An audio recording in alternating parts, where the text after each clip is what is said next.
él tenía 2 amputaciones muy serias. Y digamos, me arrolló la piel como hasta el codo. Alguien metió una bomba en una cámara. Iba alguien con otros pensamientos que no eran los periodísticos. Yo no veo a nadie metido en la cárcel. Ya el tema ni se tocaba.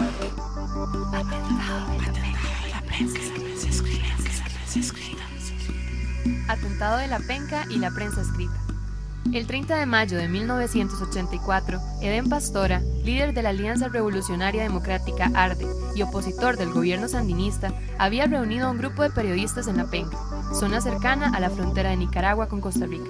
El comandante realizaría la primera conferencia de prensa en que se referiría a las declaraciones hechas días atrás por el presidente de los Estados Unidos de la época, Ronald Reagan, en las que amenaza con retirar su apoyo al ARDE si no entraba en alianza con la Fuerza Democrática Nicaragüense, posicionada en Honduras, el Estado Mayor de la Contra.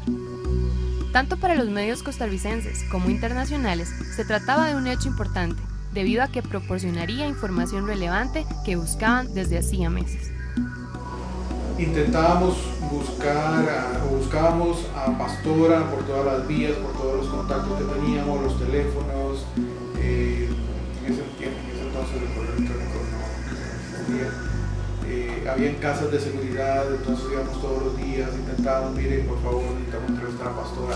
Como siempre, a las 8 de la mañana y me dicen que hay una gira de la Contra.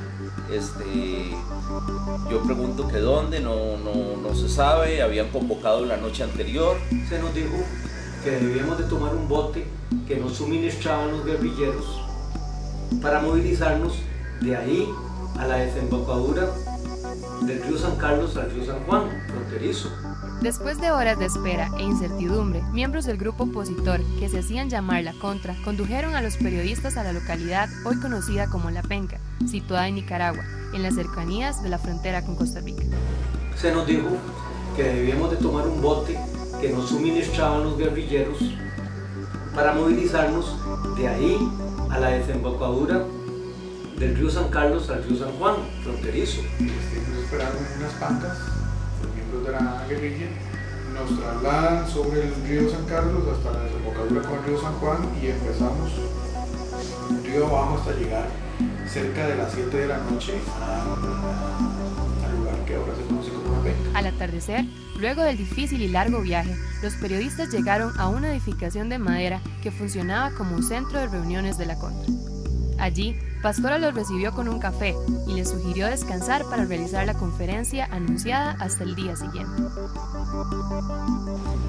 Y como los colegas de radio y televisión empezaron a hacerle preguntas, se formó así como una media luna de periodistas.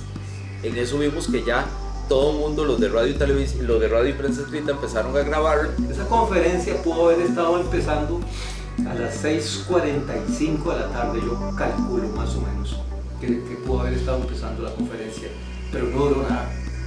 En el momento en que la conferencia empezó, tardó un intercambio de preguntas con Edén Pastora, habrá tardado a los sumos 5 minutos cuando se vino la explosión.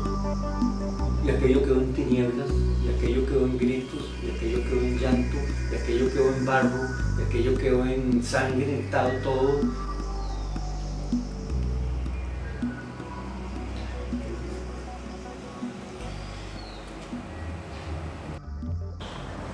El 1 de junio de 1984, la prensa escrita en nuestro país es invadida por el tema del atentado y la búsqueda de los posibles responsables, pero al pasar de los años, las teorías se diversifican y la búsqueda continúa sin tener éxito.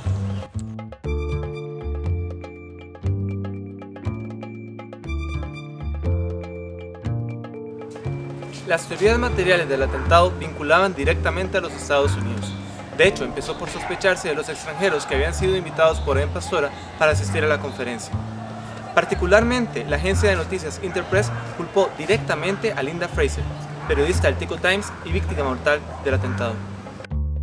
Las primeras investigaciones asegurarían que uno de los participantes en la conferencia se había hecho pasar por un periodista para introducir una bomba al lugar del atentado. 6 días después del hecho, algunos organismos policiales, la prensa y otros movimientos identificaron que dentro de los participantes de la conferencia figuraba un falso periodista danés, identificado con el nombre de Per Anker Hansen. Este descubrimiento lo incluyó inmediatamente en la lista de sospechosos, no solo por identificarse con otro nombre, sino también por haber asegurado laborar para la prensa sueca y ser fotógrafo de una empresa francesa inexistente. Inmediatamente comienzan a publicarse una serie de nombres sobre las posibles personas que podían haberse hecho pasar por Hansen. Entre ellos destaca el uruguayo Amodio Pérez, conocido agente de la CIA. Pérez no fue el único acusado por la prensa. De hecho, en los años siguientes se llegó a mencionar que el asesino podía ser vasco, francés, alemán, palestino, israelí, iraní o escandinavo, sin grandes pruebas que confirmaran la información. Durante los años siguientes se continuaría buscando al sujeto que se había hecho pasar por Anker Hansen.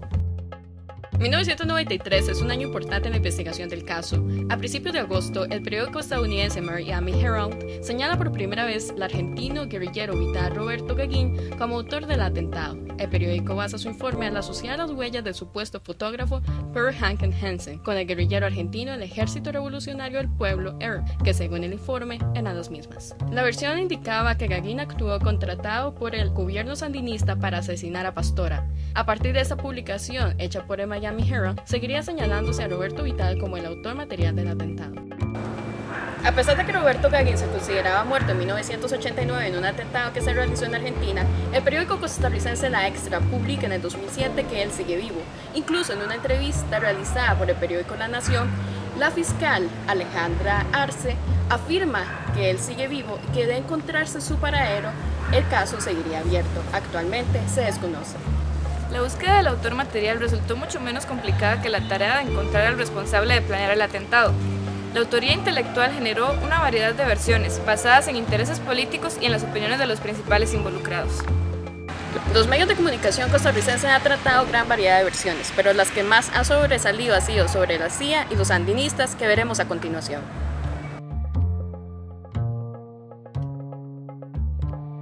Estados Unidos estuvo siempre involucrado en la vida política de Nicaragua. Por eso no es de sorprenderse que muchas de las versiones acerca del atentado apuntaran a su culpabilidad. Inmediatamente después de la bomba, en 1984, la agencia oficial soviética TASS culpa a la CIA. Ese mismo año se desarrolla la teoría de que Estados Unidos y la CIA habían actuado con la intención de matar ciudadanos costarricenses para poder invocar al Tratado Interamericano de Asistencia Recíproca e invadir Nicaragua. Para 1989, John Hull, un estadounidense radicado en Costa Rica que supuestamente tenía lazos con la CIA, es considerado cómplice y sentenciado a juicio. Años más tarde, se plantea incluso quitarle la nacionalidad costarricense a Hull.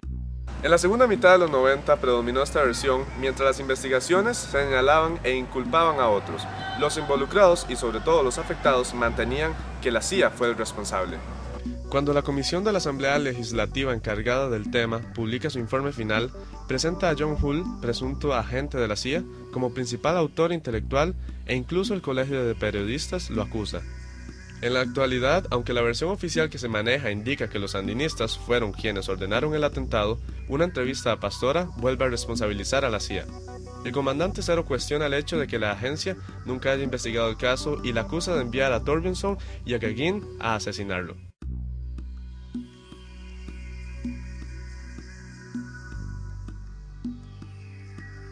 Las primeras teorías formuladas sobre la autoría intelectual acusarían no solo a la CIA, sino también al gobierno sandinista. Pese a ello, no se observa una fuerte presencia de esta teoría en los medios costarricenses. Una de las primeras publicaciones, encontrada en 1989, resalta que el ejército sandinista se había reunido en Miami u Honduras para coordinar el asesinato del comandante Cero. La hipótesis estaría en un segundo plano, especialmente durante la primera década de investigación del atentado. De hecho, no es sino hasta 1994 cuando periódicos como La Extra y El Día expresan que una comisión designada para la investigación del atentado había insinuado la participación directa de los sandinistas en la planificación del atentado. 6 años después, el periódico La Prensa de Nicaragua publica una entrevista con Jorge Macetti, fundador de la seguridad del Estado sandinista, en la que señala a Lenín Serna, Renan Montero y Tomás Borge, también miembros de la seguridad sandinista, como autores intelectuales del atentado. Sin embargo, Paula Guido, fiscal costarricense del caso, responde de inmediato ante los medios impresos que no se desecharían las otras teorías. No es sino hasta el 2008 cuando la teoría toma una fuerte presencia en los medios de comunicación.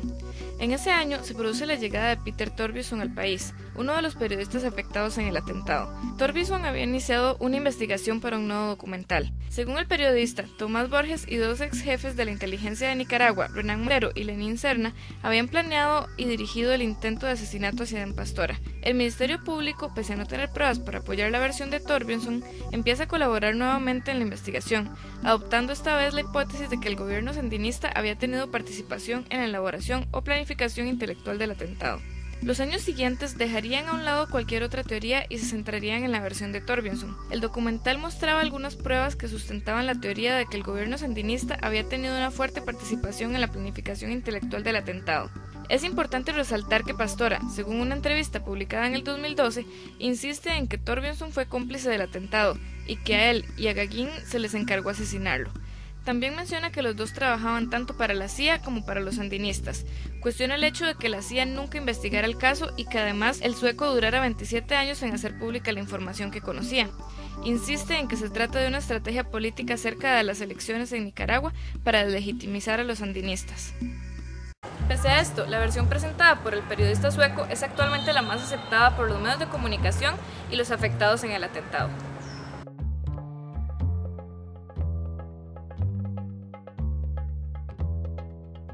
Por otro lado, se desarrolló gran cantidad de versiones menores que intentaron en su momento explicar el origen del atentado. En el mismo año, la Junta de Reconstrucción Social en Nicaragua menciona que se da por discrepancias internas dentro de la ARDE. Ese mismo año, los medios comienzan a presentar a la ETA, organización terrorista española, como sospechosa. La agencia de noticias llamada Interpress llega a culpar incluso a la periodista y víctima mortal del atentado, Linda Fraser. Para el año 1986 se involucró a un grupo árabe, la facción italiana del Ejército Rojo y a los cubanos comunistas.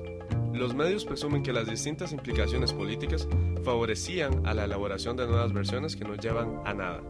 En 1989, en Costa Rica se empieza a especular la posibilidad de que el atentado haya tenido relación con un anexo de drogas y armas ubicado en Guanacaste.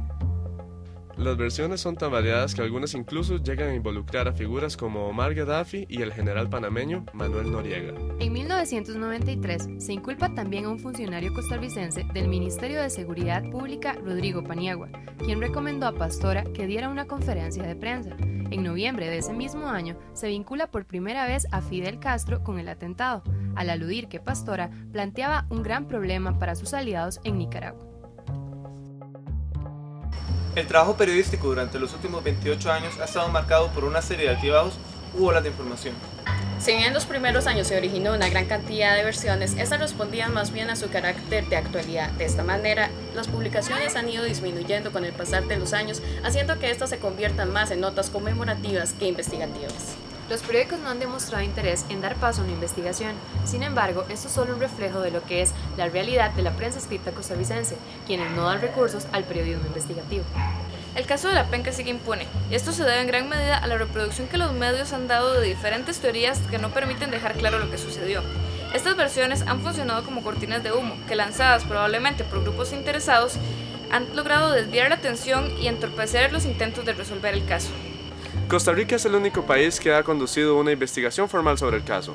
Por su parte, Nicaragua y Estados Unidos se han mantenido al margen.